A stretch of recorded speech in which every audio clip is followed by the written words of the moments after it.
Okay? Start tayo. Guys, clear ako? Can everyone hear me?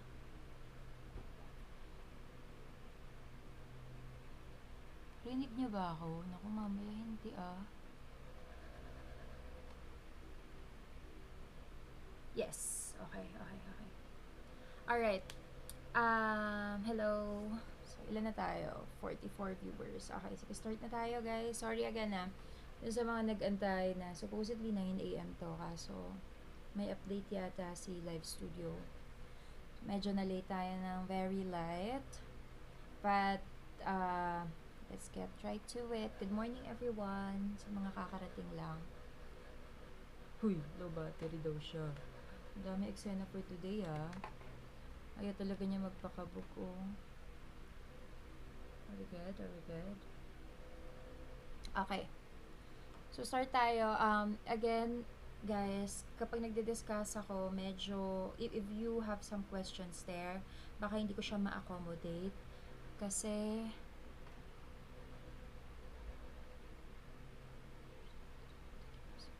baka di ko siya ma-accommodate kasi wala tayong backup dancer dito. Ako lang. So, one woman team lang to. But, don't worry, I have a designated time later after ng discussion ko for Q&As. And, if makakasilip ako from time to time, let's try to answer that. Okay? So, let's begin. So, for those na mga bago dito, our topic is regarding rental real estate sa US. So, ito yung mga clients who has parenta, diba? Mga real properties na pinaparenta nila. And for purposes of this discussion, split ko siya into 3 parts kasi medyo broad to. So, yung part 1, sa mga hindi nakapanood, pwede, may replay naman. So, there's my YouTube channel. Balikan nyo na lang yan. Nilagay ko na dyan. And then, for today, ang topic natin is special rental situations. So, may cover ako condominium, property change to rental use. So, ito yung mga initially bahay mo siya, tapos sometime during the year nag-decide ka na, sige rent ako na siya kasi punta na ibang bansa or bumili ka ng bagong property. Okay? Other thing na di-discuss din natin ngayon is renting only part of your property. So, ito yung applicable sa mga 2 bedrooms, 3 bedroom na property. So, sige, parenta natin yung isang room. Ganon. And then, lastly, for profit rental activity, dadaanan lang natin siya. Pero, hindi naman kasi siya masyadong common sa practice. Pero, daanan ko na rin. And then, for part 3, ito naman, to be announced pa. Pero, most likely, mga sometime in November na siya dahil I have my second bootcamp this upcoming October 26. So, mag-focus muna ako doon. Tapos, balik tayo sa free trainings after nung bootcamp ko. Alright? So, yung part 3 natin is rental with personal use of dwelling. So, ito yung mga Airbnb, Emerald. So, dito siya papasok sa part 3. Again, to be announced yung schedule nun. Mag-post na lang ako sa page ko, sa account ko once okay na yung schedule. Yeah, kaya follow niyo ako guys para ma-update kayo. Okay? So, yan yung 3 parts. So, for today's video, focus lang tayo dun sa part 2. No, Spanish latte dito sa TikTok. TikTok lang ako lagi. Alright. So, condominium, commonly used dwelling unit, 'di ba? Dito sa atin, ang definition ng condominium, yung high-rise or low-rise, pero when you are buying condominium dito sa Philippines, most likely, ang interpretation, walang lupa, 'di ba?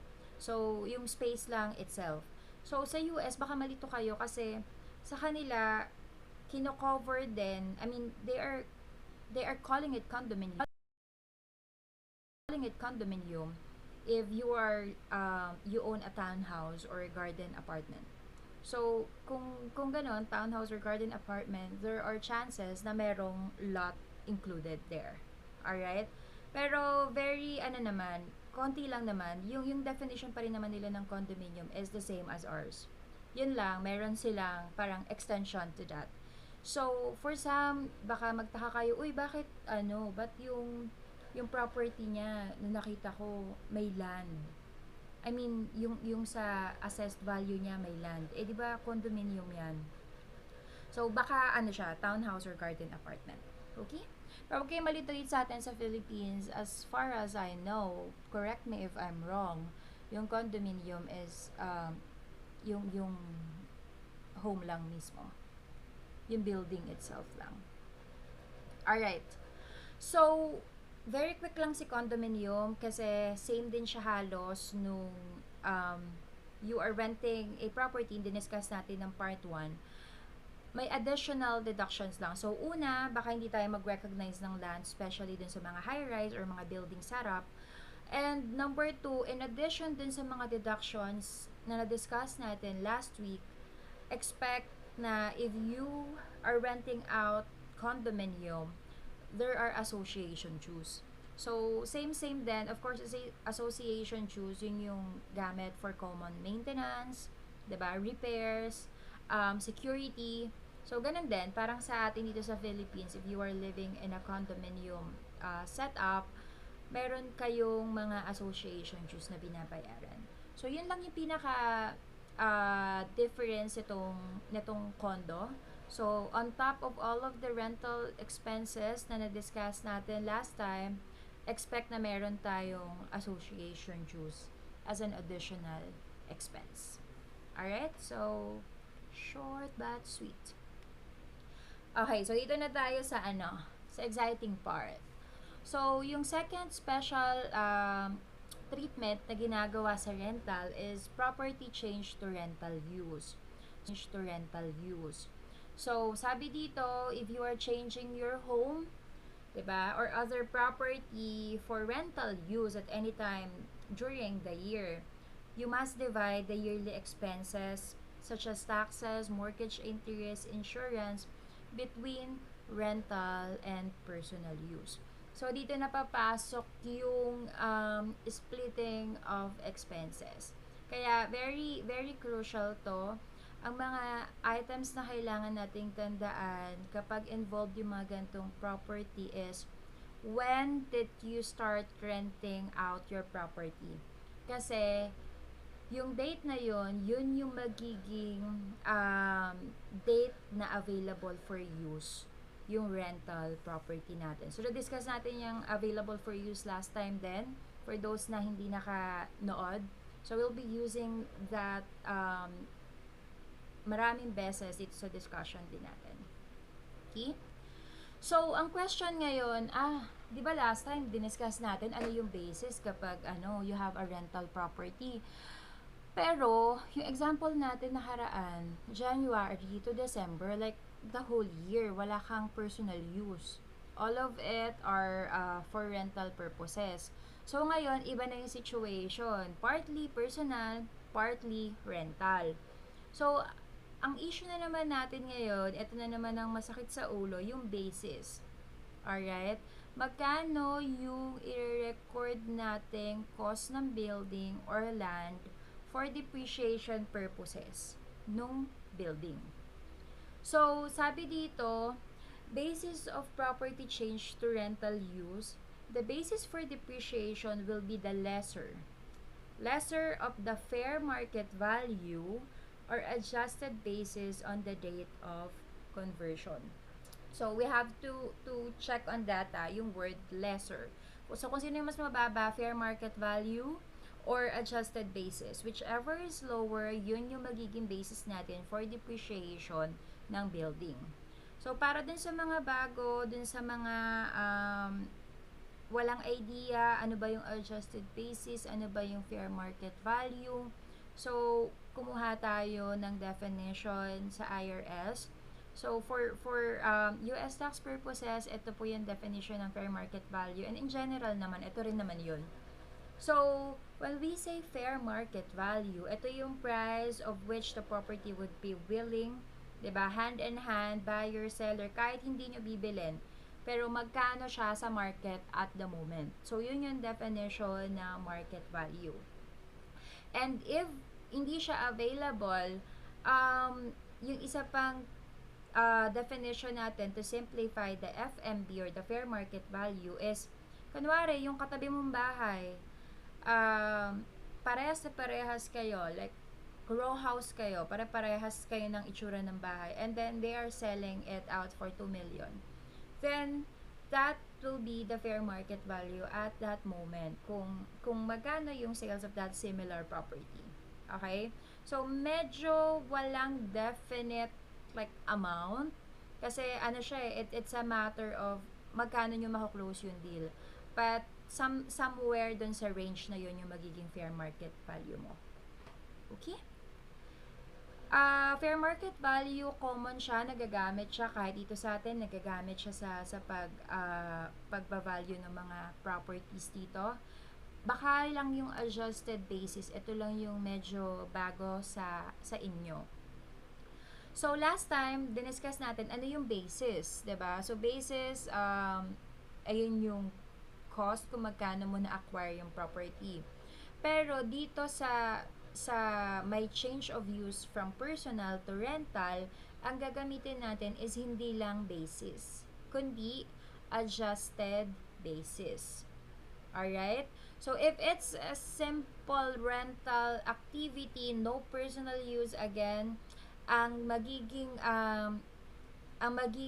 costing, or I mean, ang basis ng property natin is magkano mo in-acquire. Magkano mo in-acquire yung rental asset. Now, if dito, personal and rental, ang gagamitin natin basis is the adjusted one. So, paano siya naging adjusted? Ano yung mga adjustments involved? So, first is the original cost. So, kung magkano mo siya in-acquire, plus any closing fees, then that's your original cost. Plus, any improvement additions, diba? Since you acquired it. So, say for example, last year, bumili ka ng bahay. Okay? Tapos, syempre, uso homebodies. Uy, gusto kong paayos yung kitchen ko, gusto ko paayos yung kwarto ko. Those will be treated as an additions or improvements to your property. So, additional siya doon sa basis ng building mo. Kaya it's very important kasi marami sa US na mga binili nila yung property nila way back kopong-kopong pa. And then there are so many adjustments na nangyari throughout the year na hindi na nila na-identify kasi nga hindi sila aware na ay ganun pala dapat. That pala tinatrack natin yung mga improvements and repairs na ginawa since you first bought that property. Okay? And then, another thing naman na kasama rin sa calculation ng adjusted basis is the deduction. So, kanwari, binagyo, may mga nasira. So, if those nag-cost yun ng deduction sa property mo, then i-reduce natin yung asset mo. Kanwari, may insurance ka. Okay, nakita na, yes, i-upload ko. So, kanwari, nasira yung, bubong mo. And then, sa US kasi uso yung insurance eh. Kinover yun ng insurance basis. Ngayon, pag pinagawa mo yung bubong mo, that new roof will be an additional, improvement naman doon sa building mo. So, parang offsetting lang siya. It's just that, most likely, mas mataas yung magiging value ng new roof mo kasi bago na siya. So, ayan lang yun naman yung calculation. It's very straightforward naman. So, adjusted basis, original cost, plus any improvements, minus any deterioration na nangyari sa property mo. Okay? So, try natin. Gawin lang natin interactive to dun sa mga bago, testing lang tayo. There's no right or wrong answer. Para lang ma-identify natin if na gets natin. So, bago tayo mag-try ng example, guys, again, kailangan lang natin malaman magkano yung magiging basis ng property natin. So, fair market value versus adjusted basis, compare the two, whichever is lower, then that's the basis of our building, of our rental property. Okay? So again, fair market value, adjusted basis, compare the two, whichever is lower, yun yung gagamitin natin as the basis of the property. Alright, so basahin ko muna siya. How much is the basis for depreciation? So, ito yung situation natin. You originally bought a house for 140,000. Ay, bumili ka daw ng bahay for 140K sa, on a lot that cost you 14,000. So, bahay itself, 140, lot, 14,000, which you use as your home for many years. Before changing the property to rental use this year, you added 28,000 of permanent improvement, okay, to the house and claimed 3,500 casualty loss for the damage to the house. Because land isn't depreciable, you can only include the cost of house when figuring the basis of depreciation. Ngayon, on the date of the change in use, you had your property had a fair market value of 195,000, of which 21 was for land. Okay? For land. Okay? Magkano ang basis natin for depreciation?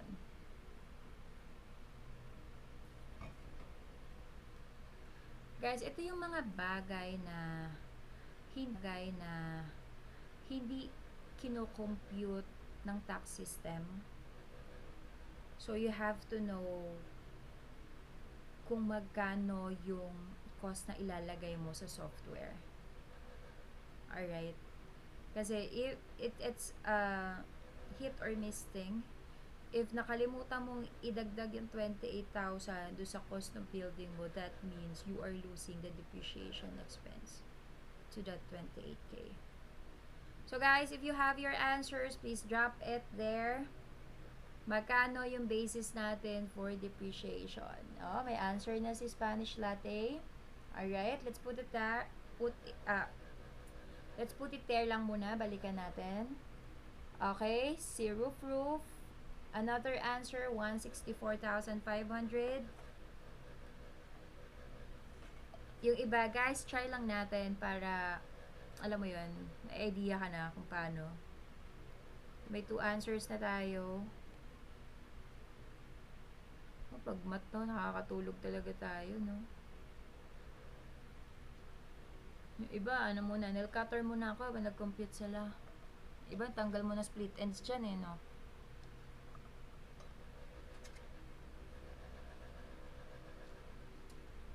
may pa-wait pa.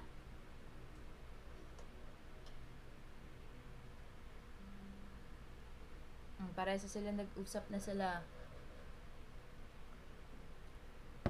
Nasaan na yung iba? Alright. Any other entries? Meron ba tayong conflicting answers? Or we good? So, 164,500 yung mga nakikita kong sagot dito.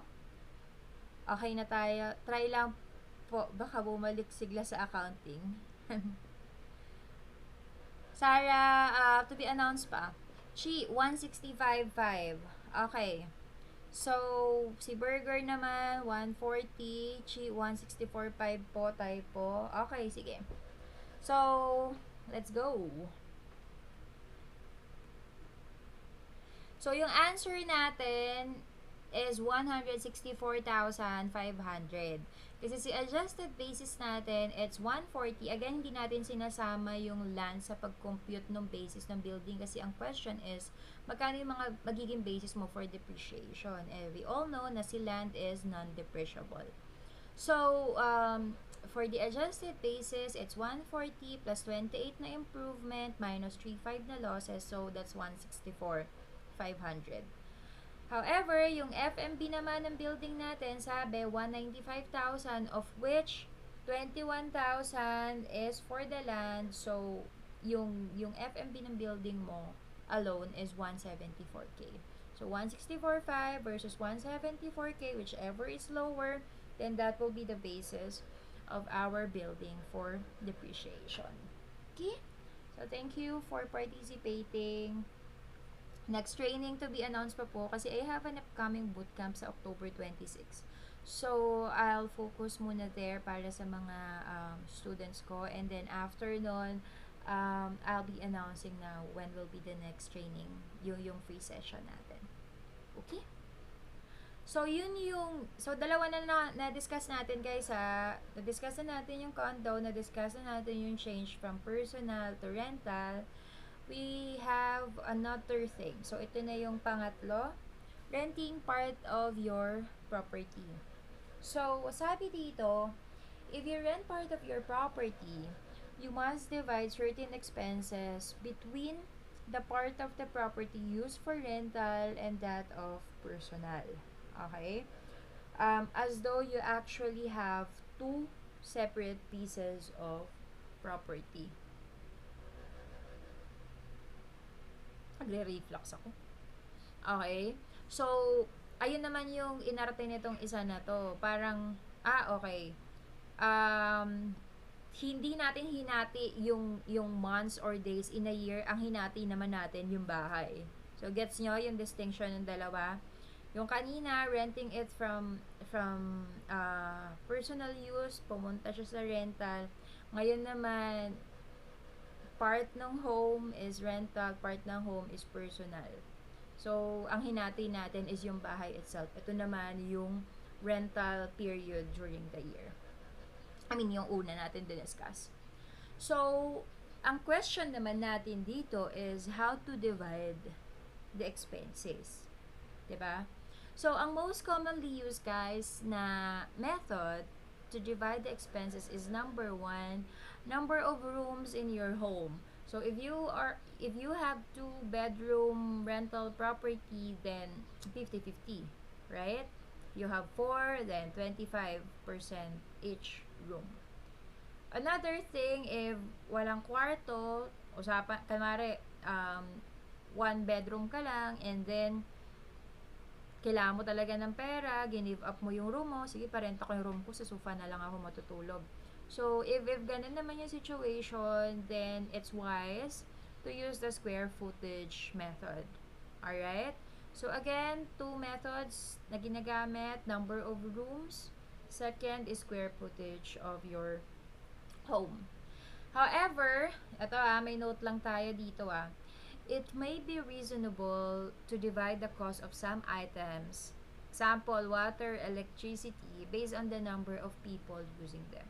Kasi unfair naman, di ba, nagparenta ka ng bahay. Kumari, bahay mo, 3 bedrooms, mag-isa ka lang. Naboboring ka, sige, parenta ko yung 2 kwarto. Yung isa, buong pamilya sila talaga, 6 packs. So, yung isa, 4 packs, mag-isa ka lang. Di ba? So, it's not ideal to just divide the water and electricity cost by 3. So, if ganun karami yung tenants mo, then better use the number of heads method. Okay? Alright. So, ang question pa na isa is, so ngayon alam na natin paano mag-divide. Kung paano i-divide. Ngayon, kung na-divide mo na, anong mangyayari doon sa personal portion ng expense? What will happen to the personal portion of the expense? So, this question answers both yung second topic natin and third topic natin. Kasi 'di ba kanwari, doon mo na sa kanina, na-miss ko tong i-discuss. Doon mo na sa kanina. If you rented out your property ng April, so January to March, personal portion yon, right? So, anong mangyayari doon sa expenses mo during those period? Ayun yung tanong dito. Whereas, dito naman sa part of your property is being rented out, anong mangyayari dun sa personal portion? Example, you have 3 bedrooms. Anong mangyayari sa personal portion nung room na ginagamit mo? Okay? So, if you are itemizing, um, for those na walang idea, sa US kasi, meron kasi sila doon tinatawag na itemized deduction and standard deduction. So, when you arrive at your adjusted gross income sa personal return nila, babawasan pa yon.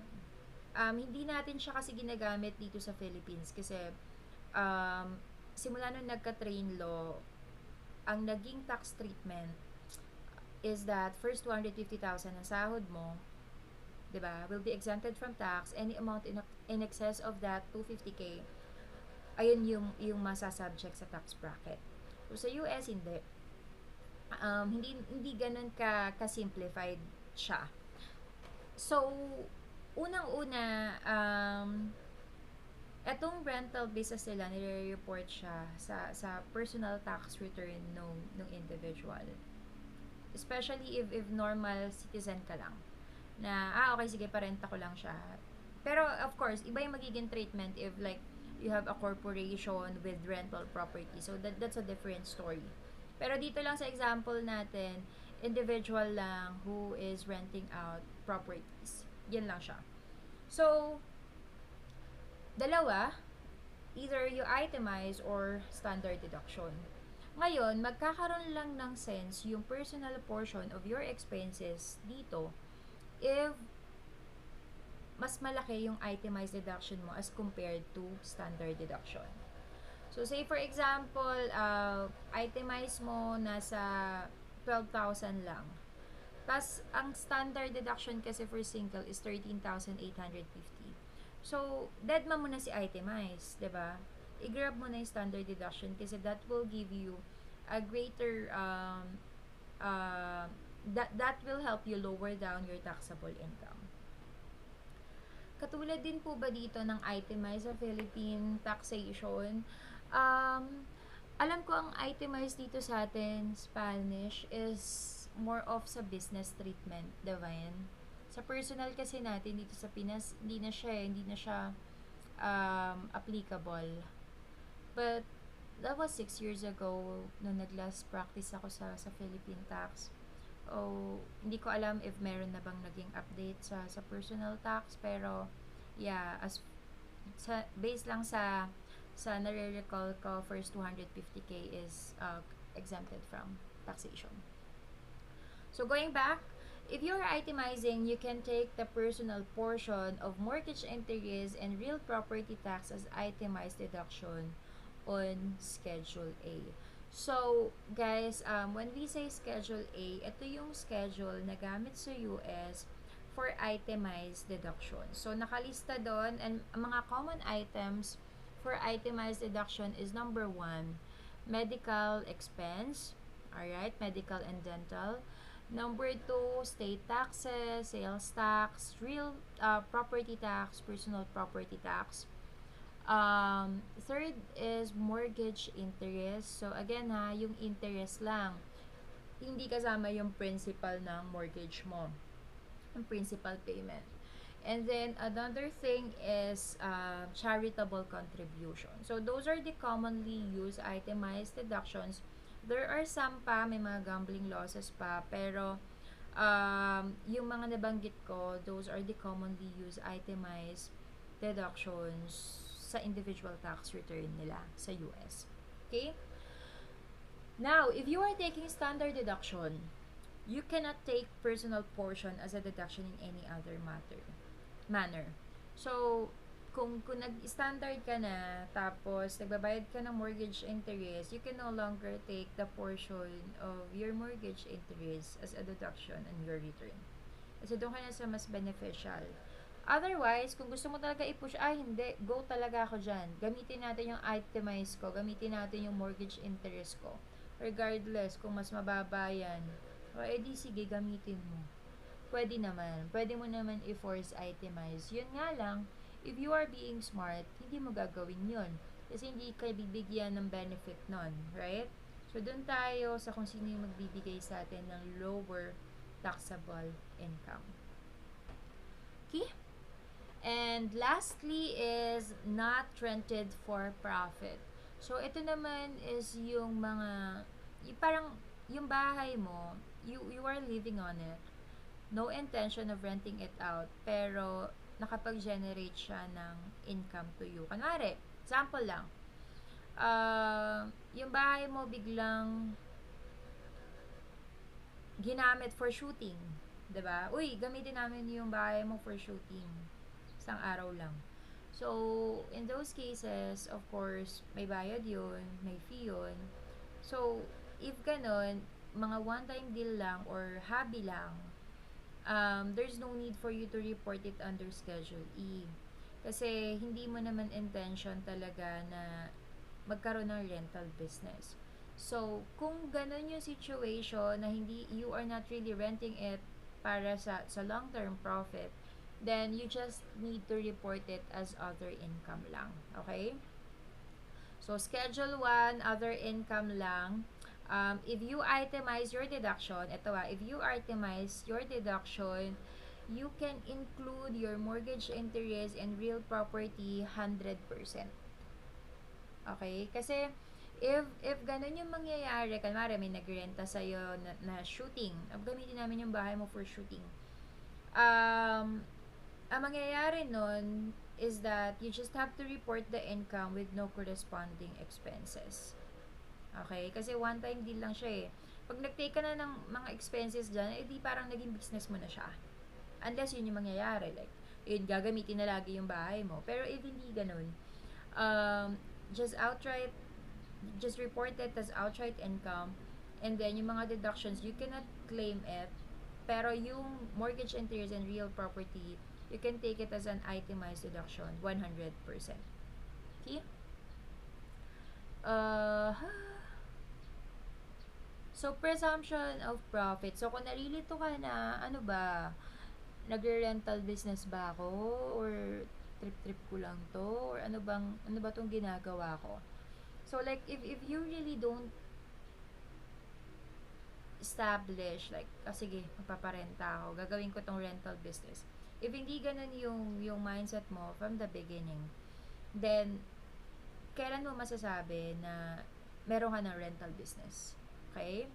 So, presumption of profit. If your rental income is more than your rental expenses for at least 3 years, so, kumikita ka na ng rental income, ay mas malaki na yung income mo, nag-generate ka na ng income, less all of the expenses, for at least 3 years, out of 5 consecutive years, then you are presumed to be renting your property to make a profit. Okay? Again, gagamitin lang natin yung presumption of profit if hindi ka sure if nagpaparenta ka ba or not. Kasi if hindi ka naman nagpaparenta, then outright, okay, ano lang ako, yung diniscuss kanina, Schedule 1 lang, other income. No deductions. Pero if tuloy-tuloy na, nangyayari na, consecutive years, 5 taon, tas 3 doon, kumikita ka, mas malaki yung income mo over expenses, then baka nga, you are presumed to be renting out your property. Okay? So, that's it for the theory. Short but sweet. Kasi mamaya medyo masakit sa ulo yung practice. Pero, uy! La. May tumatawag na tulog. Okay. So, yung sa mga bago dito, after ng theories namin, meron actual application sa tax system kung paano siya dun sa real tax world. I'm interested na po, magbabalik loob sa tax accounting. Ano yan, Chi? Philippine or ano? US tax?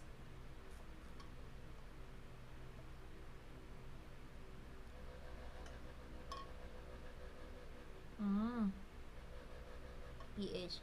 Mas masaya sa US tax. Yes, masaya US tax.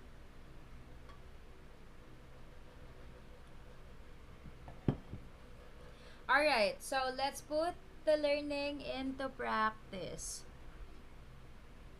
Same po, meron po ba kayong page? YouTube lang, tsaka yung TikTok. So, sa TikTok doon ako nagle-live. Sa YouTube, doon yung mga recordings para pwedeng mabalikan. Okay, so, chikahan tayo later, guys. Next part na tayo. So, okay na to. Tapos na tayo sa theories. Puta naman tayo here.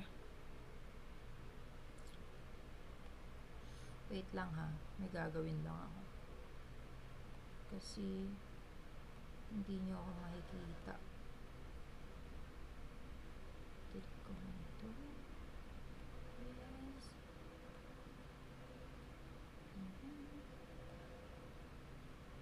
Video. Okay.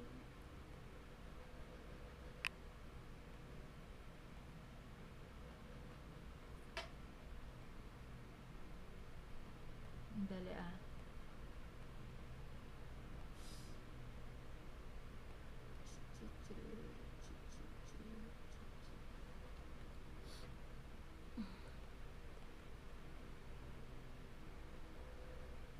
Results.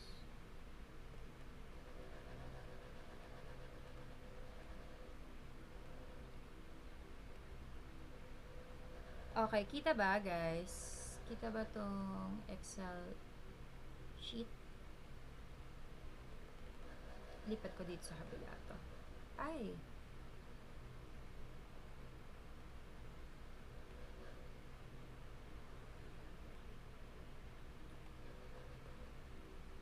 Ayan, dyan na lang. Okay. Nyari. Ayan.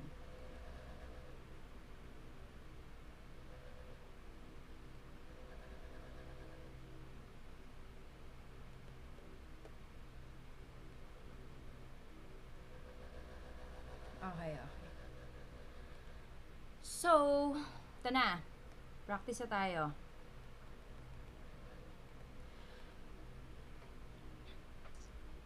So, here, ito yung first muna nating ipuput into practice is yung changing from personal to rental. Alright? So, here's the organizer that I have prepared. Yung sa actual na tax organizer, sobrang dami noon. Yung iba 20 pager pa siya. Pero for me, ito lang talaga yung pinaka-importante tinitignan ko. If meron bang bagong dependents, merong mga donation, driver's license, bank information. So, sinimplify ko lang siya. Kasi ang focus naman natin is not to complete the return but more on yung rental treatment. Okay? So, eto, taxpayer's name, SSN, Social Security number, SSN na. Date of birth, address, telephone number, and then email. Tapos, yung driver's license din nandito. Tapos, may sinabi siya dito. Okay daw, nag-donate daw siya during the year ng 3,800 USD. Let's park it there. Na-mention ko kanina na part ng itemize, sulat natin dito Una is medical expenses. Second is property taxes, real property, personal property. Go yan dyan. Tapos mortgage interest. Ano pa ba? Charitable contribution. Both cash and non-cash. Alright. And then, may mga iba pa. Gambling losses. Pero, dito, ano muna? Up to the amount of income muna. So, parang wala ka rin technically na i-claim na loss. Tsaka wag na natin i-touch yun. Dito lang tayo kasi ito yung commonly used na mga itemized deductions. So, andito siya. Alam natin na si donation is part ng itemized deduction. So, we'll use it later. But, for now, dyan muna siya. Okay? So, here are the information na gagamitin natin. Ang laki para nangaasar Alright. So, ito, perfect example siya. So, inacquire daw yung bahay, January 1, 2020. Tinirahan muna, pinarenta, April 15, 2023. Okay? So, transition from personal to rental. And then, here's the address. So, may mga information tayo dito. Ito yung details ng rental natin. We have our rental income, advertising, cleaning and maintenance, mortgage interest, property taxes, insurance, utilities, repairs, supplies, and depreciation. Yung mga highlighted parts, meron siyang mga source files na pwede natin pagkuhanan. Okay, yung mga wala, ano lang to, provided by the client, kunwari. Okay? So, punta muna tayo dito. Magkano ba yung magiging rental income natin? Tsaka, saan ba natin nakukuha itong mga mortgage interest, property taxes, insurance? Doon sa mga nandito na last session, alam na nila yan. Pero, doon sa mga bago natin, pakita ko sa inyo. Alright.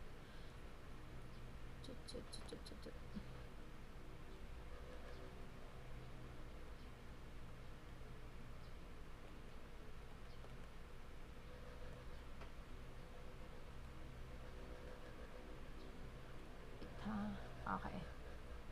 So, first, for the rental information, normally, if ang nagre-renta sa'yo is a business, alright, expect na magkakaroon ka ng 1099 miscellaneous. So, dito sa 1099 miscellaneous, dito nare-report yung rental income that you received, may royalties din, other income. So, parang siya yung umbrella, catch-all. If hindi ka nag-fall under dun sa other tax forms, dito ka babagsak. Okay? So, ganun siya. So, sabi dito, ang rent daw is 93,140. I'm just using the same example as nakaraan ha, para uniform lang tayo throughout. Tsaka dun sa mga babalik sa first session, masundan nyo lang siya. So, ang rent daw natin is 93,140. So, pasok ko lang siya here. 93.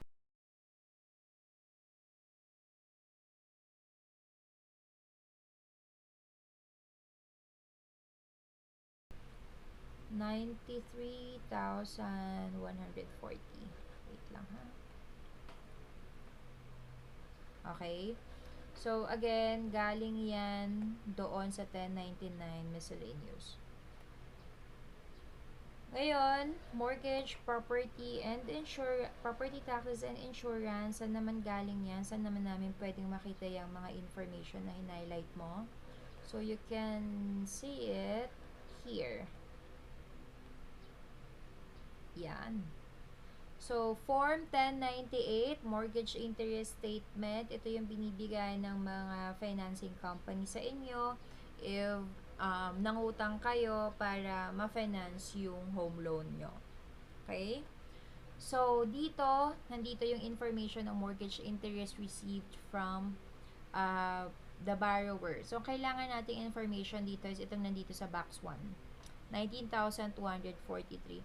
Again, hindi deductible yung mortgage principal payment ha. Kasi utang mo yun babalik mo lang. Ang nadideduct lang natin is the interest itself, yung tubo. Alright? So, 19,243, also meron tayo dito mortgage insurance premium. So, this is the insurance to 790. And over here, under box 10, we have 23,297. So, those are the three information na kailangan natin. Ito sa working file natin. And they can all be seen on this tax document, which is the form 1098. So, nilagay ko na siya dyan para hindi na natin balik-balikan. So, mortgage interest 19,243. We have property taxes, 23 kyok, insurance, 2,790. And then, see utilities, these are actual expenses, repairs, then supplies as well. Alright? So, depreciation na lang yung missing piece natin. But before going there, set up na muna natin yan. I-fight na natin yan. So, here. So, guys, for doon sa mga new, I'm using Drake software po. So, this is an actual software na ginagamit sa US. Saglit lang It is an actual software na ginagamit sa US, ginagamit sa practice. Okay? So, meron ka na talagang like practical, actual application on how to prepare a tax return. Alright. Sino nga ba gagamitin ko dito? Si Ann ba? Si Ann nga. So, pinasa ko na yung personal information guys kasi para mabilis tayo. So, yan lang naman yon yung information niya. Ayan. So, for those na gusto rin malaman paano mag-complete nito, nandun din sa YouTube ko, part 1 yun. Unang-unang session. Kaso mahilo kayo dun kasi hindi ko pa na-discover itong itong ganitong maayos yung mga nagpa-pop. Okay? Anong bigayan dito? Wala lang. So, ito yung driver's license din. In-input ko na din dyan. But, encoding lang. In-input ko na rin yung address ng rental property natin para di na natin ipasok. But, basically, ano lang naman, ang needed info lang naman dito is the address, right? Full address. Here. Active rental real estate. And then, what type of property. Dun sa mga walang idea, paano malalaman what type of property siya, you can go to Zillow, to Redfin. Dun nyo makikita what type of property yung asset na bino-work on nyo. So, in this case, we have used this din kasi noong nakaraang session.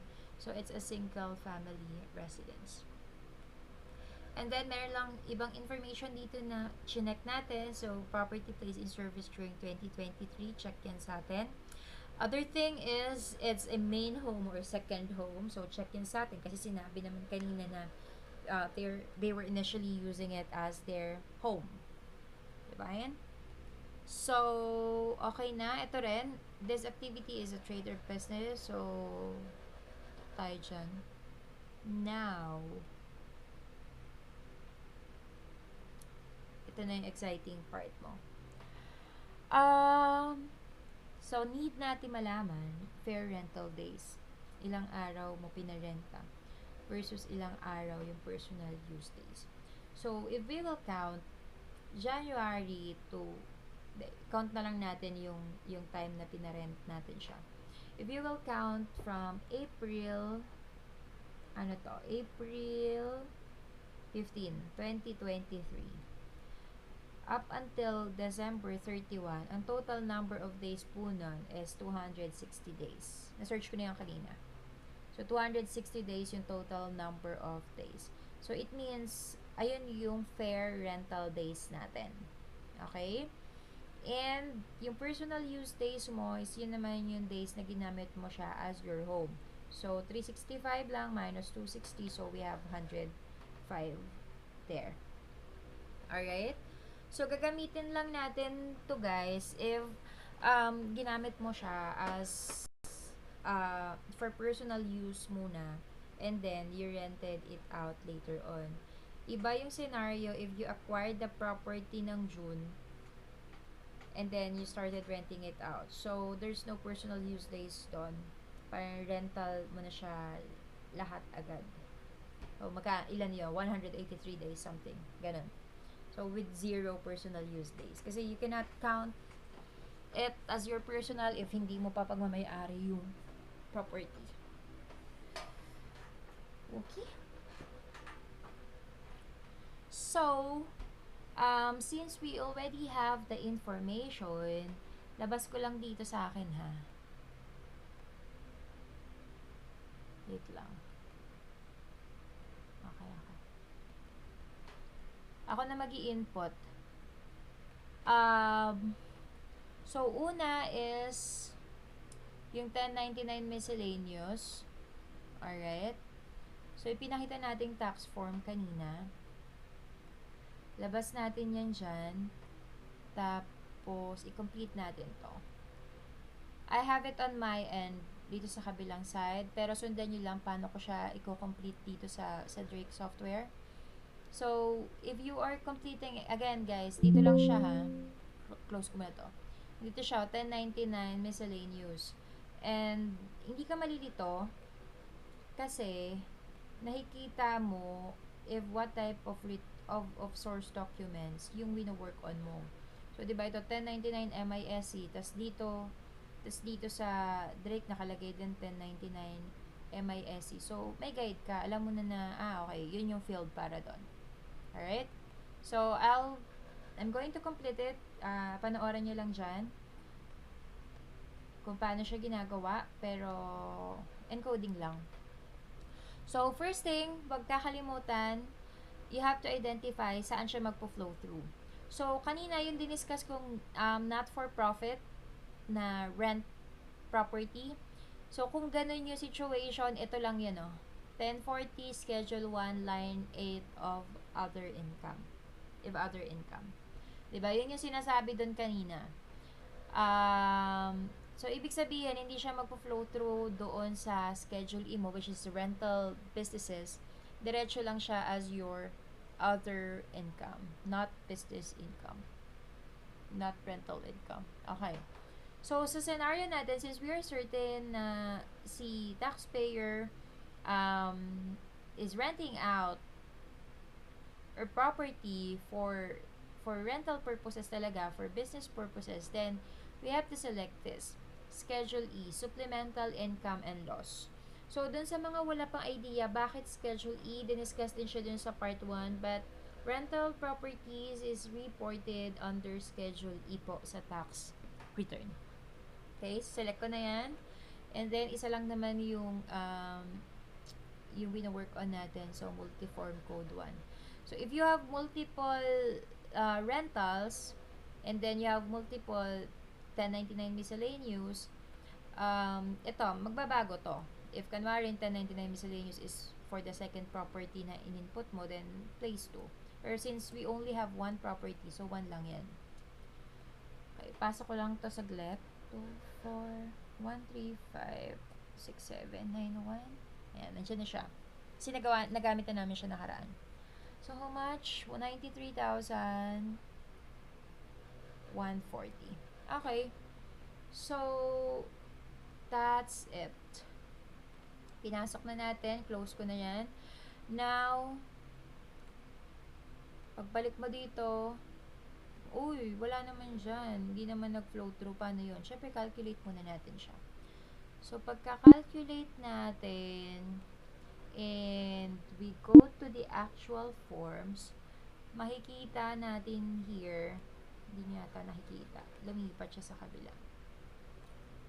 Makikita natin here, again, Schedule E, na nag-flow through na si 1099 miscellaneous. Okay? So, napunta na siya dyan. Again, guys, expect na magkakaroon tayo ng 1099 miscellaneous if yung client mo is issuing 1099s. Pero if ang client mo or ang tenant mo is merely an individual, don't expect a 1099 from them, ha? Especially if hindi sila registered as a business. Sole proprietor, partnership, or whatsoever. If ganon, if individual lang naman yung tenant mo, you can directly report it here na. Okay? Pwede mo na ipasok dito na diretso. Yan. So, 10,000.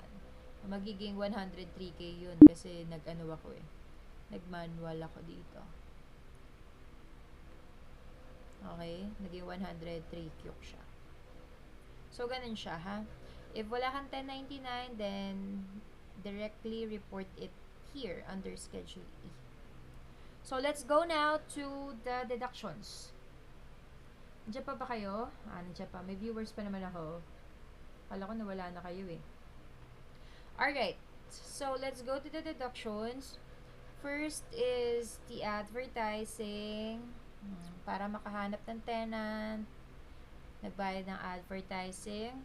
We also have cleaning and maintenance. We have mortgage expense of 19,243. Okay. We also have, ano pa ba iba? Insurance, sorry. We have insurance of 2,790. Property taxes of 23,297. And what else? We have utilities of 1,890. Repairs of 3012. And supplies of 830. So, okay na guys, napasok ko na lahat ng mga business deductions, rental deductions that we have here. So, napasok na natin lahat yan. We have 380, advertising, cleaning, mortgage interest. So, in-input ko lang siya, encoding lang naman siya. Alright? So, ngayon, tingnan natin, anong mangyayari? Kasi nung nakaraan, in-input natin 365 days or kung how many days man siyang pinarenta. And it's giving 100% of the total expenses dun sa Schedule E. Now, na merong apportionment na mangyayari, paano yun? Paano siya lalabas sa Schedule E? So, let me show you here. So, as you can see, diba? As you can see, nagbago yung mga amounts. Nag-iba-iba siya except for advertising. Of course, you don't advertise, hindi ka naman gagastos ng advertisement while you are using your home, diba? So, nag-start lang, we are certain na yung advertisement is specifically for rental purposes siya para makahanap ng client. But the rest, since these are common expenses na nag-benefit yung whole property, then we have to split it. Okay? So, paano yun? Paano kaya nakuha yung mga amounts na nandyan? So, 38,239. Siyempre, tuturo ko sa inyo kung paano siya na-derive. So, again, guys, di ba ang sabi, 268 ang fair rental days. 260. 260 ang fair rental days. And then, ang total number of days in a year is 365. Therefore, 71% nung buong taon is considered as pinaparent mo yung property. So, minultiply lang natin etong percentage sa 71% doon sa mga common expenses except dito kay advertising, which we will take 100%. So, if we are to compare, example cleaning and maintenance, sabi dito sa eksena 14889 daw. So, tignan natin si Drake, magkano ang binigay? Okay, 1,489. Another thing, mortgage interest, we have 13,707. Pagpunta ko dito kay mortgage interest, ito yan, number 12. Trial software kasi to. 13,707 din. Okay, and so on and so forth. So, to simplify, look at the total expenses. We have 38,241. Tignan natin, magkano yung sa atin. Uy, diba? Tignan natin, magkano yung sa atin. 38,239. So, just $2 difference. So, that's it. We have the total expenses there. And then, ang net natin Initial net income natin, net rental income, is 54,901. So, let's see sa organizer if we have that same amount. Nasa yung cursor ko? Wala. Wait guys hindi ko makita nasan siya. Okay. So, 54,898 daw siya. Dito, magkano tayo? Wala, ang likot ng mouse ko. 54,898. $3 difference. So, that's fine. Okay? So, isa na lang ang problema natin ngayon. Depreciation expense. Yun na naman tayo kay depreciation expense. Ba't ba ganito to? Oo, ayaw niyang gumana. Be, gumana ka. Ayan. Okay, so, isa na lang yung missing piece natin dito. Depreciation na lang. So, paano natin ngayon, magkano ngayon yung magiging basis ng building natin? So, I have it here.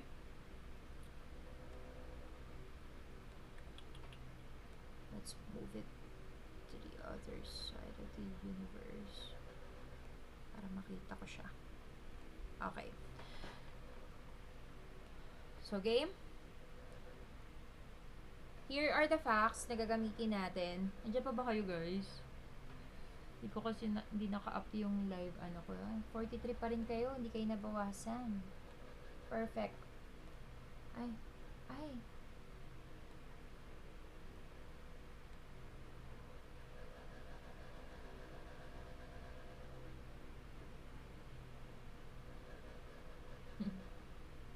Okay, mamaya guys, basahin natin yung mga comments. Hindi ko kasi masyado nakikita kasi pag ganun-ganun ako. Alright, so ito yung mga information that we have. Binili daw yung bahay. Alright, binili daw yung bahay in 2020 for 900 kyok. Tama ba? 2020 ba nilagay ko dito? Mamaya, hindi. Okay, sige. Binili daw yung bahay in 2020 for 900 kyok. Your property tax was based on assessed value. Wait lang Dito pa yata Lazada. Saglit lang guys. Diyan muna kayo. Saglit lang. Ay!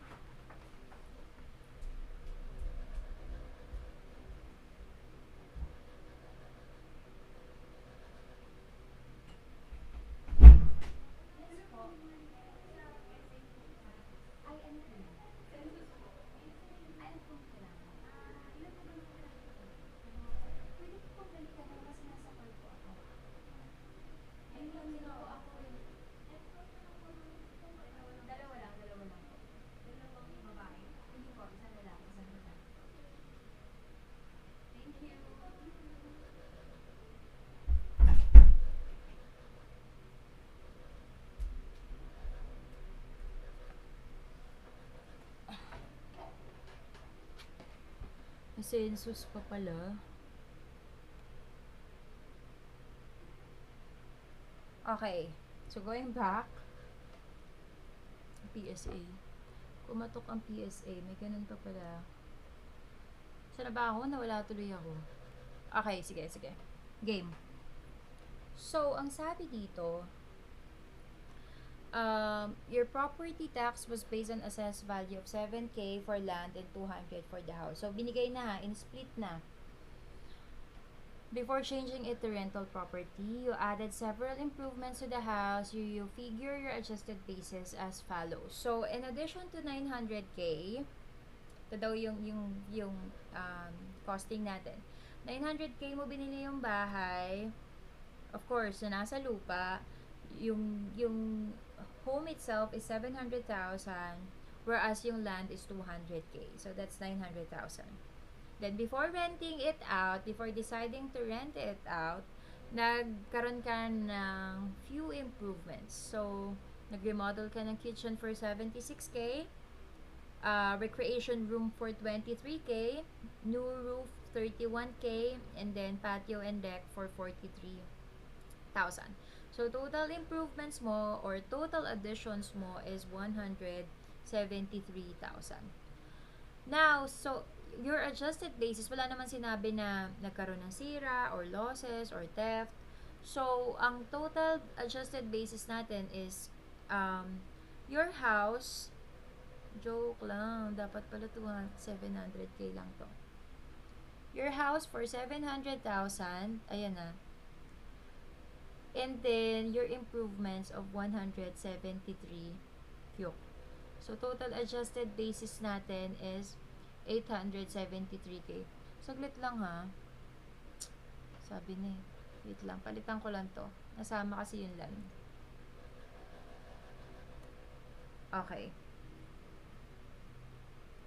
So, house 700k, improvements 173,000. So, total adjusted basis ng building itself natin is 873k. Yes, Mama Rosa. Yung 700 land, 700 building, 200 po yung land. Ay, joke lang. Guys, palitan natin to. Hindi ko na-edit.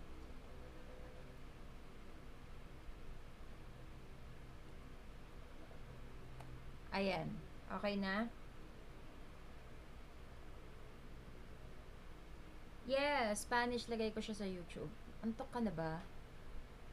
Ayan guys, sorry, may nagkaroon lang ng mga changes sa word. So, 700, ito na, final answer na to. 700 for the house, 200 for the land. Okay? So, yung house natin, 700,000, and then we have here the additions of 173k. So, now, total basis natin, for the building alone is 873,000. And then, for our land, we have 200k. Okay? Now, ito na. So, we have the first one na adjusted basis. Again, kanina na-discuss natin na ang basis natin for depreciation is first adjusted basis. Second FMB. Compare the two, whichever is lesser. Guys, naglalag ba ako? Or okay naman? Clear ba? Sabihan nyo ako ah.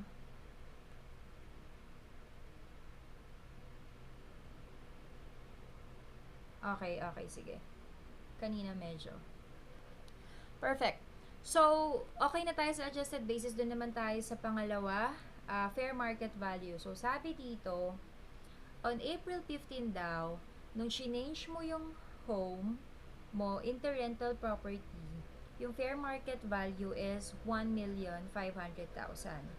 Of this, 328 is for the land and 1,172 is para naman sa bahay.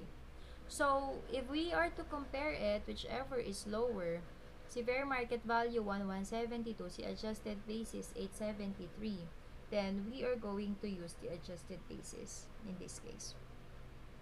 So, our basis for the property, again, land 200,000, siya yung mas mababa. And then, building 873, siya yung mas lesser.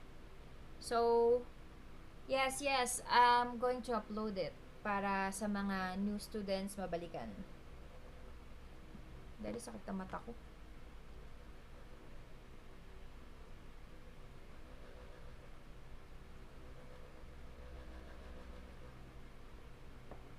Okay.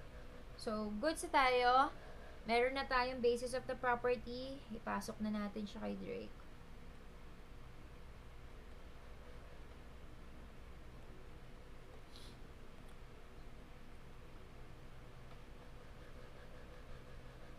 So, dun sa mga bago dito,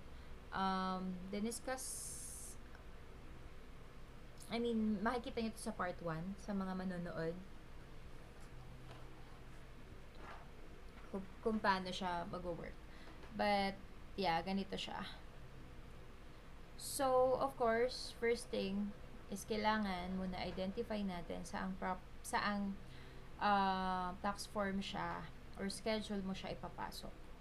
So, since we are working on a rental property, then Schedule E tayo, tas isa lang din naman yung rental natin, so 1. So, I'm going to put building here. And then, date acquired. So, kailan mo daw nabili yung property? Quick. Yung mouse ko talaga gusto na magbakasyon. Kailan daw natin nabili yung property? Wait lang, balikan lang natin. Nabili natin siya January 1, 2020. Place in service 4/15/2023. Okay. Okay.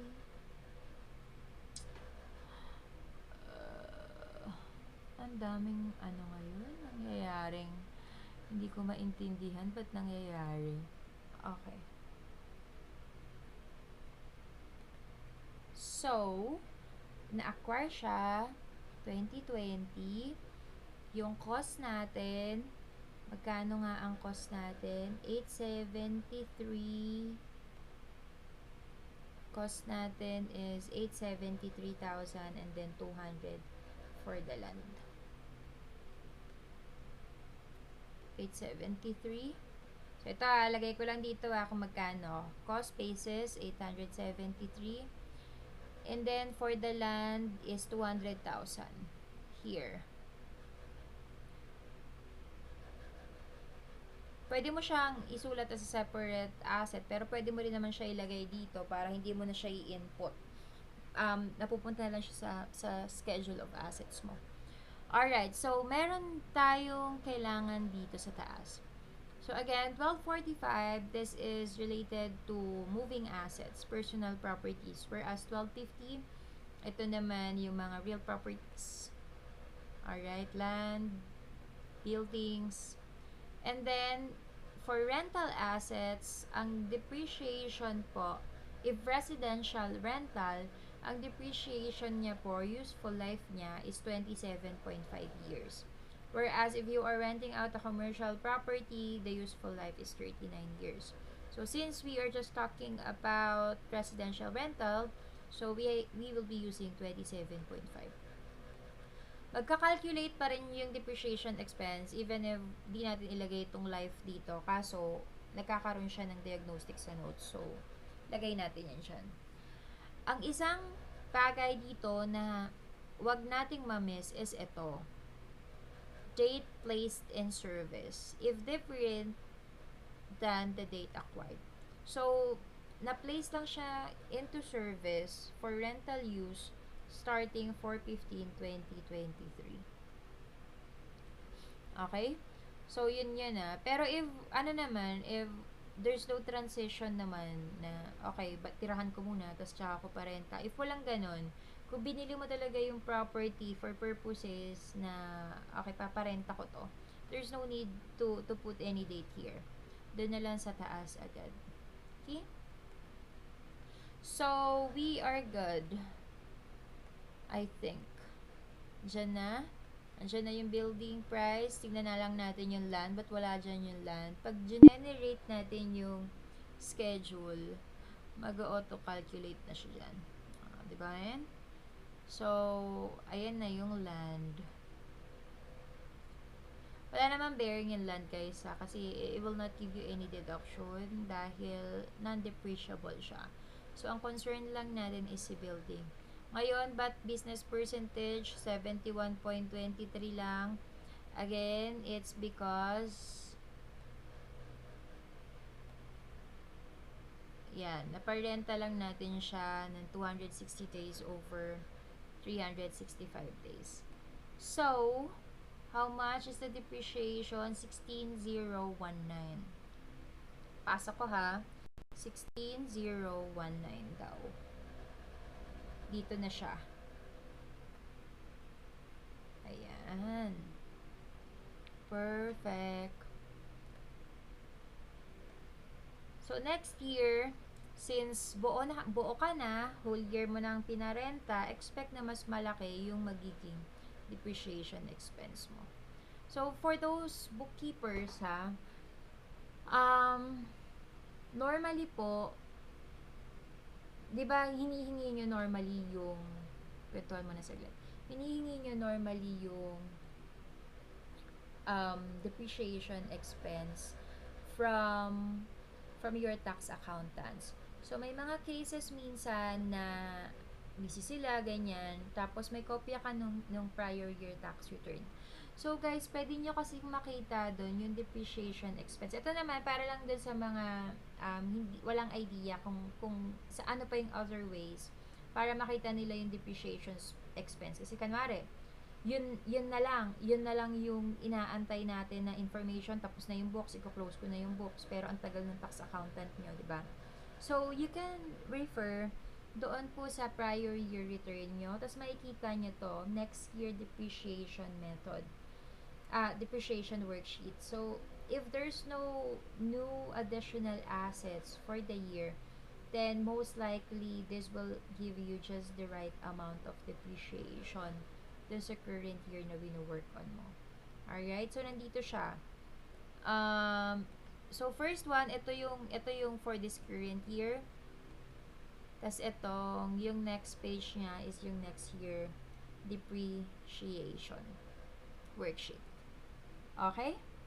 So, yun siya. And ang depreciation expense natin, how much? 16,019. Okay, napasok ko na ata yan, no? So, ang total natin ngayong net income after depreciation is 38,882.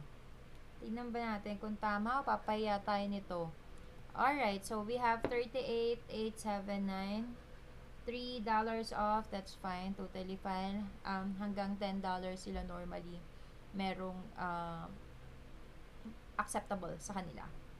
So, 38,879. So, we are good na guys para doon sa first example natin na transition from personal to rental. Okay? Syempre, final na. Last na to. Touch din natin paano naman if duplex yung bahay mo or you are renting just a part of your home. Diba yun? And normally, nag-a-apply lang naman to. Kalmari, parenta ko to sa kaibigan ko, parenta ko to sa individual. So, if ganun yung situation, we don't normally expect a 1099 miscellaneous from your renter unless talagang gagamitin niya yun for business, yung specific space na yun. Pero if not, wag na tayo masyadong mag-expect ng 1099 miscellaneous. Okay? So, okay na tayo dito guys. Ay, may isa pa pala akong item na gusto lang i-touch here. So, kung papansinin natin, wait lang. Balik mo na ako dito guys kasi importante ito eh. Uy. Okay. So, ngayon, syempre, 71% is for rental. May 29% for personal. So, anong gagawin mo dun sa personal portion na yon? I-deduct ko muna to dito ha. Kunin ko lang yung difference natin. Magkano yung para sa personal. Burahin ko na itong depreciation kasi hindi naman natin di-depreciate for personal use unless gamit yan for business. Alright, so under this one, itong nilista natin dito na itemized deductions, we have 4. Again, marami pa to, pero these are the commonly used itemized deduction. So we have medical expense, property tax, mortgage interest, charitable contribution. So, pagpunta mo dito, ispatin mo, ano dun? Nasaan yung 4 na binanggit dun? Cleaning, maintenance, o ligwak ka, hindi ka kasama, hindi ka itemize. Mortgage interest, yes, itemize ka. Property taxes, yes, itemize ka. Insurance, itemize ba yan? Wala, hindi siya sinama. So, ligwak natin yan. Utilities, wala rin. Repairs, wala rin. Supplies, wala rin. Alright. So, eto lang yung pwede nating maklaim as a deduction on your Schedule A. However, initially, kung pupunta tayo dito sa Form 1040 mo, so this is the first page of your 1040, Etong from Schedule A, standard or itemized, 13,850 is the standard deduction for single individual. So, ibig sabihin, anyone, if wala kang, even though wala kang mortgage, wala kang rental, every single individual sa US are entitled for this standard deduction amounting to 13,850. Ngayon, magkakaroon lang ng bearing yung itemized mo if it's greater than this. Alright? If it's greater than 13,850. Otherwise, settle for 13,850 because it will give you a lower taxable income. So, going back dito, tinotal mo na siya.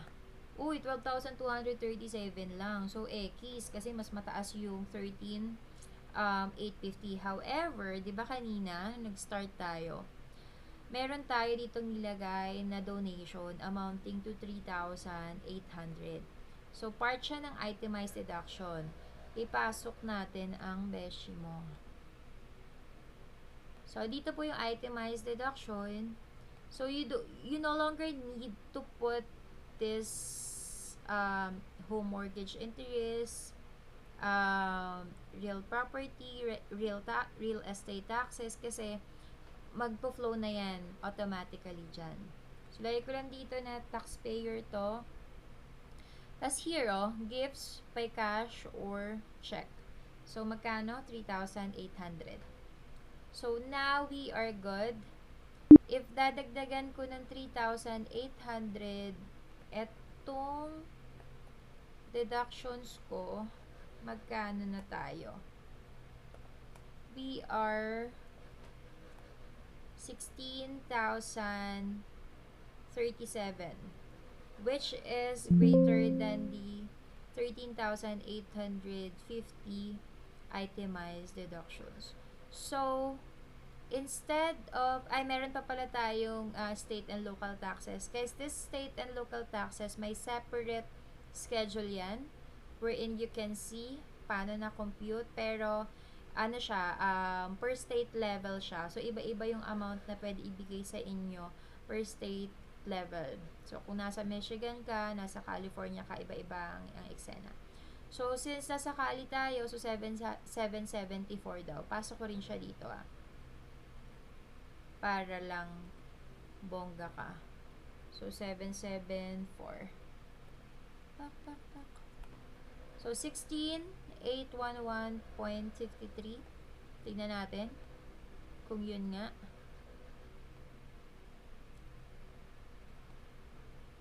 Uy, ayaw niya makisama. Okay. Diba? Nauli nyo? Hindi ko nauli. 16,813. Magkano tayo? 16,811. Alrighty, so $2 off, that's fine. So now we are going to use itemized deduction kasi mas malaki siya as compared sa standard deduction. So kung pumunta ka dito sa first page ng 1040 mo, hindi na 13,850 nandito. 16,813 na, and it'll give you a much lower taxable income. 'Di ba? So, ang laking bagay nun. Kung na-miss natin kanina yung charitable deduction, di settle tayo sa sa standard deduction. So, sayang yung deductions that we can take if mindful tayo doon sa mga pwede nating ma-deduct. Tapos, kung makikita nyo rin here, 'di ba? Kahit di natin siya nilagay sa Schedule A, nag-automatic flow yung 6703. Ito yan. Ayan, no? Nag-automatic siyang nag-flow through sa Schedule A. And si mortgage interest na 5535. Ayan siya. So, automatic siya. Smart naman yung mga tax software. So, sila na bahala sa'yo. Okay, tas Alex, ikaw na muna bahala sa kanila kasi I can rarely look at my comments. So, thank you so much for being there. Alright. So, we are done with that situation, I hope may natutunan kayo doon. Meron ba? Pa-type naman ng yes if clear yun sa inyo, guys. Kasi tapos na yon yung first example, yung property change to rental. Pa-type ng yes, guys, if clear siya. You're welcome, you're welcome. May isa na lang tayo. Bibilisan ko lang siya para lang makover na lang natin lahat. At marami kayong knowledge na pwede magamit. Okay. Good to know na nagets nyo. Alright, so last natin for today's video is yung part rent, no? Um, chut, chut, chut. Yan. So, tinanggal ko na rito yung charitable contribution. But here are the personal information. Then we have the driver's license here. So, again, ano pangalan niya? Si Ana naman siya.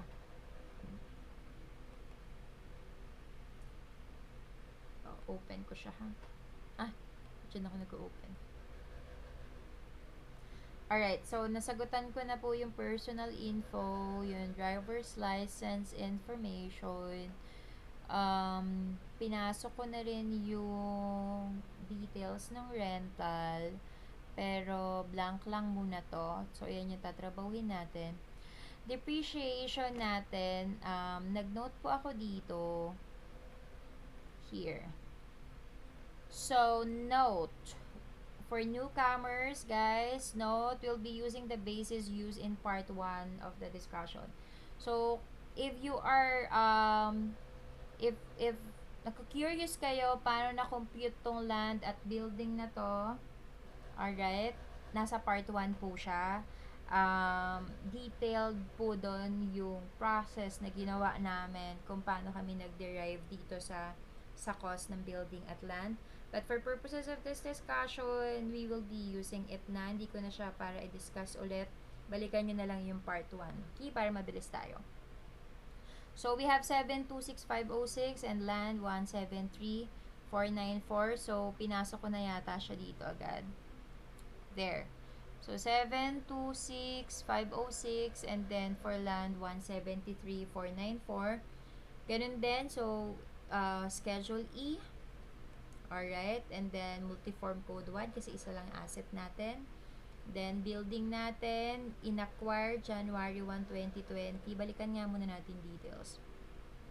So, sabi dito, inacquire daw siya January 1, 2020. Pinarenta 4/15/2023. Same address natin. So, ang address mo, tinitirahan mo 1731.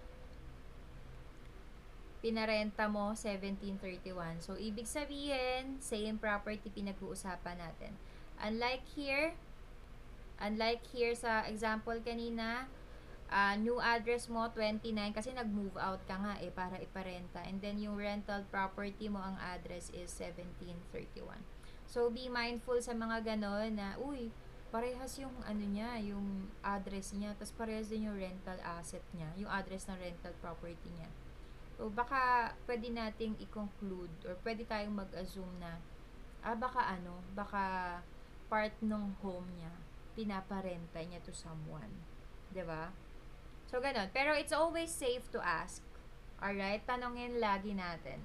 Mas maganda lang yung meron ka ng initial assumption para mukha kang smart kay client na, okay, at least aware siya na na-raise niya yon na are you living in this same property na pinapagparentahan mo rin, 'di ba? So, meron ka ng initial assumption. Alright. So, ang square footage daw ng bahay is 3,988. And another facts din na meron tayo, this property is a 4-bedroom home. You rented out one of the rooms. So, we can divide it by 4, itong square footage. Pero, since very certain naman siya na isa out of 4 rooms ay pinarenta, so it's safe to assume na And assume na lang din natin na same lang din yung cut ng mga room. So 25% is being used for rental purposes. Okay? So again, since nagpaparenta lang tayo sa individual, pinarent mo yung isang room mo, so safe din to assume na okay, simpleng mamamayan lang yung pinagparentahan natin. So we don't need a 1099 miscellaneous in this case unless that specific room will be used for business. So kung ganon, diretso mo lang Schedule E, 38,000 ka lang. And then here are the other information. So same lang din sa kanina. Parehas na parehas lang yan. Para uniform lang tayo example. Alright. So, ito yung mga info natin na provided.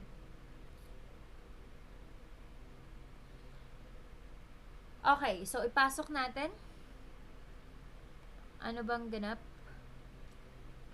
So, unang-unang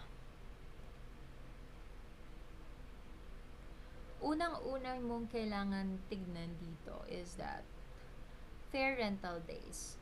So, you started renting it out April 15, 2023. Therefore, fair rental days mo, 260 lang. So, same na example kanina. And then, personal use days natin, 105. Diba?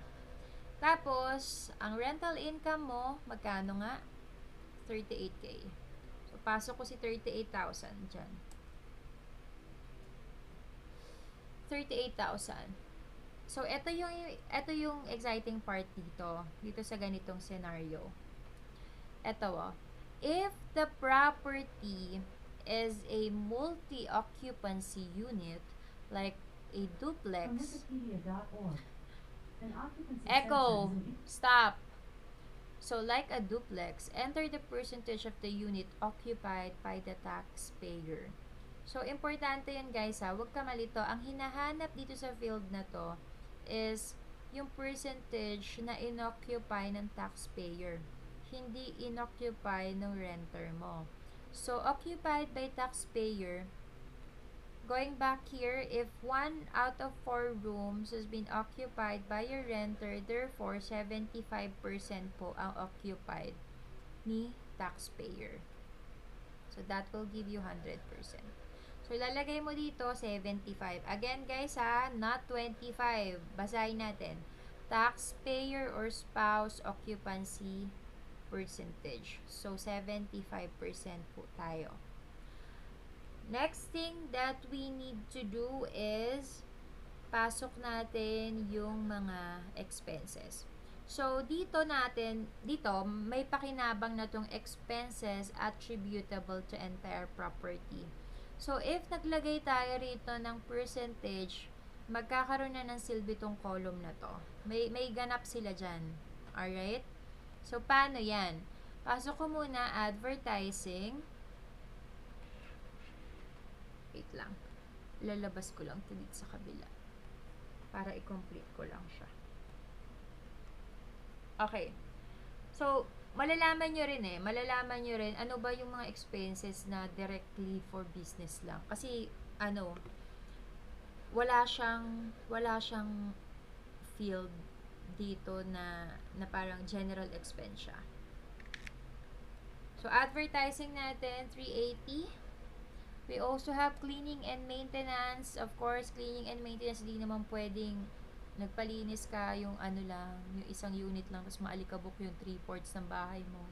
So, palinis natin buong bahay, 2090.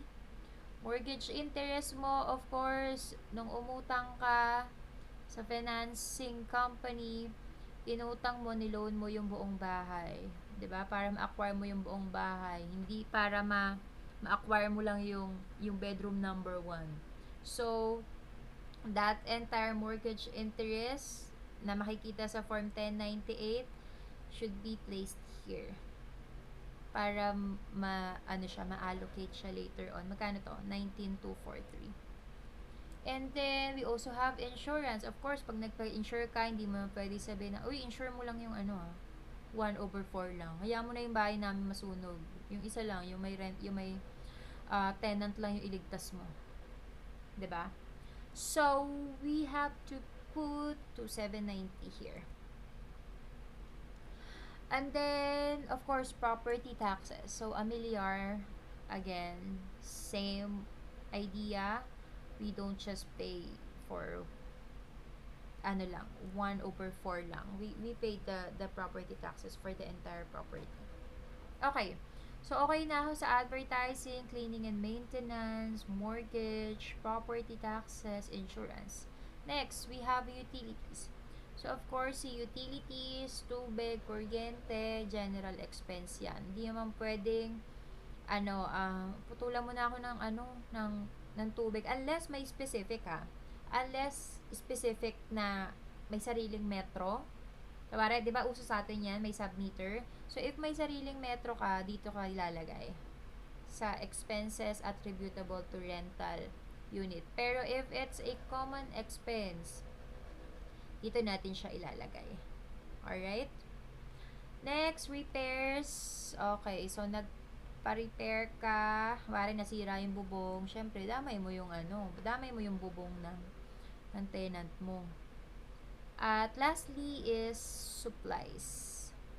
Saan ko ba lagay yung supplies ko? Sige, supplies natin, direct lang natin sa rental. Wait lang check ko muna.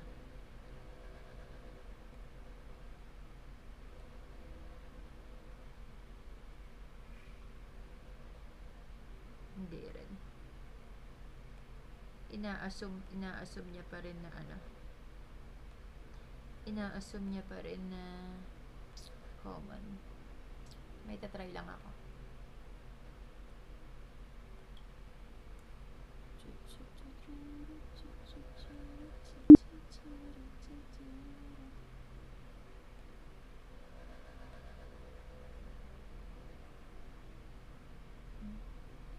Hindi siya sinasama. Sa ibang software kasi gumagana siya. Lagay na lang natin here. Sige. Supplies, 830. Okay, so okay na. Napasok na ba natin lahat?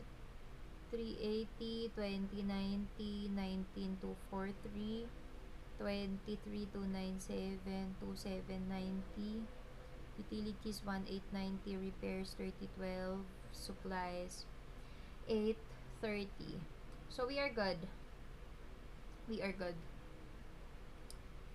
So now, ito ang isang kailangan nating tandaan dito. Kasi ang nangyari is na-rent mo siya April 15. April 15. Tapos at the same time, 25% lang yung pinarenta mo. So, dalawa ang condition mo. Una, 260 days ka lang, over 365 days ang rental period. Second, 25% lang ng property yung pinarent mo. Ano sundan? So, dalawa condition. Unlike kanina, isa lang condition, ito lang, 260 over 365 lang. Pero since ngayon, part of the year pinarent mo, at the same time, part of your house din pinarenta mo, dalawa conditions mo. Okay? So, kung papansinin natin dito, ang cleaning and maintenance natin. So, of course, si advertising, 100% na yan. We don't advertise our home. Yung rental property lang. So, first thing is cleaning and maintenance. Magkano ang allocated for... Wait lang may titignan lang ako. Magkano ang allocated natin for cleaning and maintenance? We have 372. Okay. So, cleaning and maintenance. So, sabi, 2,090 daw, diba? Yan yung binayaran. So, ngayon, yung 2,090 mo na yan, una mong gagawin, multiply mo ko dun sa percentage of stay, which is 712. 0.712. Ito, percentage ko to.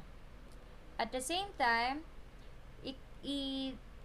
i-multiply din natin siya dun sa portion or dun sa part dun sa part ng bahay mo na pinaparenta mo, which is 25%. So, dalawa ang condition. Una, since pinarent mo siya April, so starting April to December ka lang, that's 71%. Another thing, percentage ng bahay na pinarenta mo, just 25%. So, that will give us 372 USD. Tama ba to? Check ko lang Okay. So, 372. So, ganun lang din yung gagawin natin sa iba. Pero again hindi nyo kailangang manually gawin to. The system will do it for you. Gusto ko lang i-discuss sa inyo to para alam nyo ba't ganun. Ba't biglang nagbago yung amounts. Alright? So, after doing that, ito, ano lang to guys minultiply ko na siya isa-isa. Ay, paano ba yun? Okay. So, multiply ko na siya isa-isa. So, 9845.42 without depreciation. Pasok ko lang yung depreciation. Magkano? 13,331. So sa depreciation, guys, kung ma-observe ko to, usantiin ko pala, parang ang laki nito. Tingin tayo kay depreciation, ano nangyari. So, pagpunta ko dito sa building, it's as if, tignan ko yung schedule Pagtingin ko dito, business percentage, 71.23. So, ibig sabihin, hindi na-acknowledge yung fact na 1/4 lang ng bahay yung pinarenta mo. So, nakikita nyo ba to?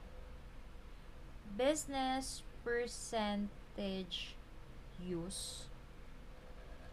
Business percentage use. So, kung kanina, wag kayo malito baka kasi ilagay nyo rin 75 Kung kanina dito, ang hinihinging info is taxpayer or spouse occupancy percentage. So, that's 75. Ito naman, ang hinihingi is percent of business use. So, just 25%.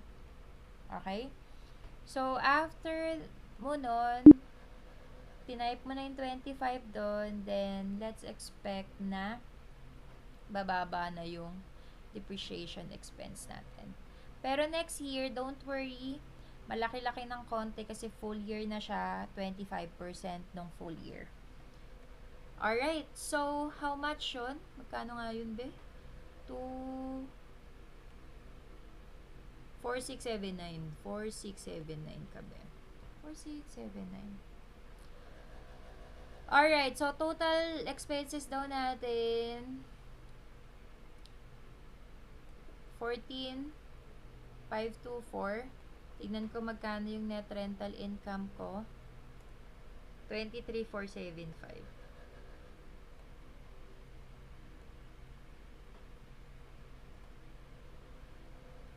Ayan.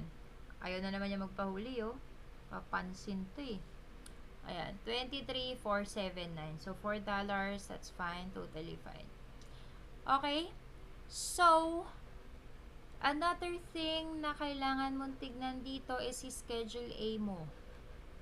So, again, for this part, sales tax, meron separate calculation yan. Sa system na bahala dyan. Huwag na natin problemahin yan. Tanong natin ngayon, paano na-compute yan, ma'am? Paano na-compute yung real property? Paano na-compute ang mortgage interest? Kami babahala dyan. So, from here, so again, alam na natin na itong dalawa lang yung member ng itemized deduction. So, kung ang attributable for your rental space na mortgage interest expense is 3,400, edi yung lahat ng balance, personal yan. Report natin sa Schedule A para mapakinabangan natin yung deduction. So, ang total deduction natin there is 15,816 tsaka 19,148. Okay. So, real property tax 19,148, mortgage interest 15,816, 15,816, 19,148. Just a note lang, dito sa taxes you paid, may cap po to. Up until 10,000 lang yung pwede nyo ma-take as a deduction. Nakasulat yan dito. So, pero if 9,000 dito, then whole 9,000 can be deducted. Pero since 19K, ang laking sayang, no? 19K, 10Q lang yung pwede nating ma-avail. So, total natin ngayong itemized deduction is 25,816, which is much greater than the standard deduction of 13,850. So, if we go here, okay ka na, ito na yung rental income mo, and then you have your itemized deduction of 25,816.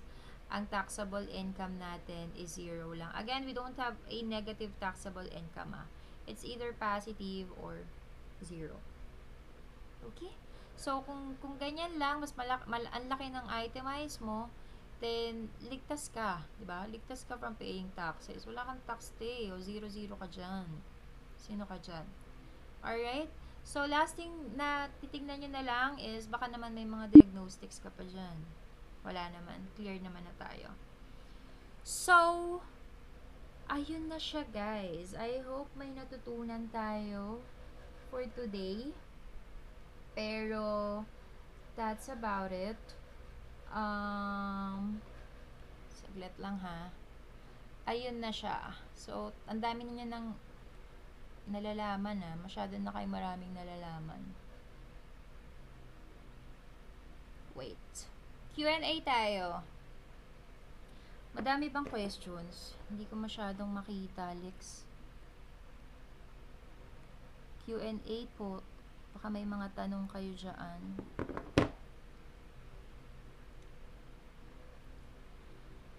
Saan daw pwedeng mag-apply? Meron sa online jobs. Alam mo, Lex, di ko nakikita kung paano. Yung pinin mo. Gaga ka, di siya umaakyat. Di siya umaakyat. Pwede po sa onlinejobs.ph, meron doon. LinkedIn.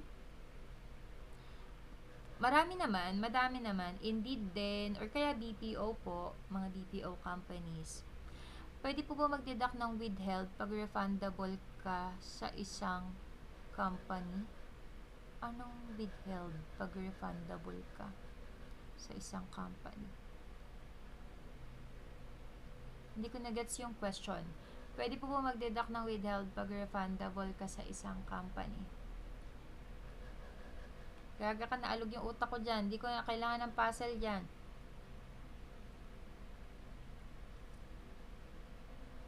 Pa-rephrase ng question.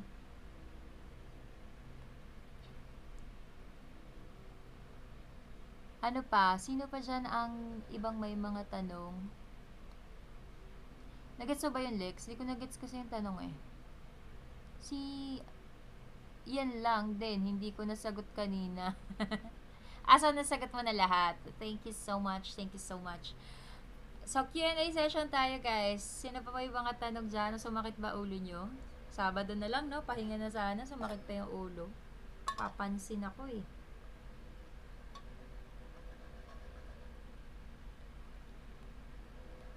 Wait.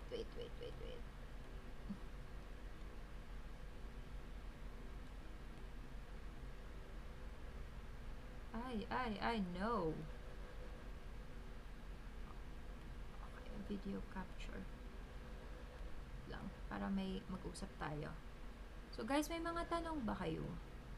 Magtanong kayo. Video capture. Maglalagay akong mukha. Kahit agnas na tayo for today. Para may kausap kayo. Yes, Chi. Aralin mo yan. Guys, magandang opportunity ang US tax. Kasi siya. Konti pa lang kalaban nyo. Yung mga bookkeepers dyan, parang isang step na lang, US tax na. Lapit na kayo dun sa finish line. Sa Lunes, Lex, sa Lunes. Kaya Ang next session natin guys, after na ng bootcamp ko, ay sige, kung wala kayong tanong, launch na natin yung bootcamp. Here.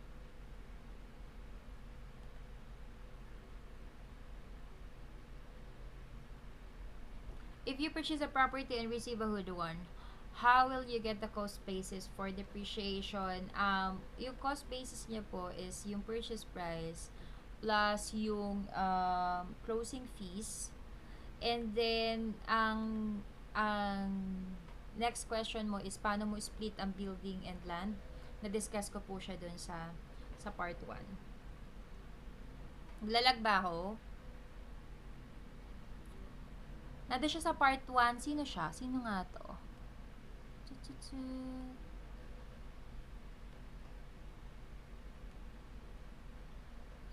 ka? Donatan mo nga ako ng ng mouse. Lorraine. Yun. I hope that answers your question. Pero, na-detail siya dun sa part 1 ng discussion ko. Okay, so, for bootcamp, for those who are interested, again guys, I don't wanna promote it lang na, sige, join kayo sa bootcamp. Again, it's not for everybody. So, kaya nagbibigay ako ng mga free sessions para maramdaman nyo muna if may naiintindihan ba kayo, if you like my teaching technique, kasi mamaya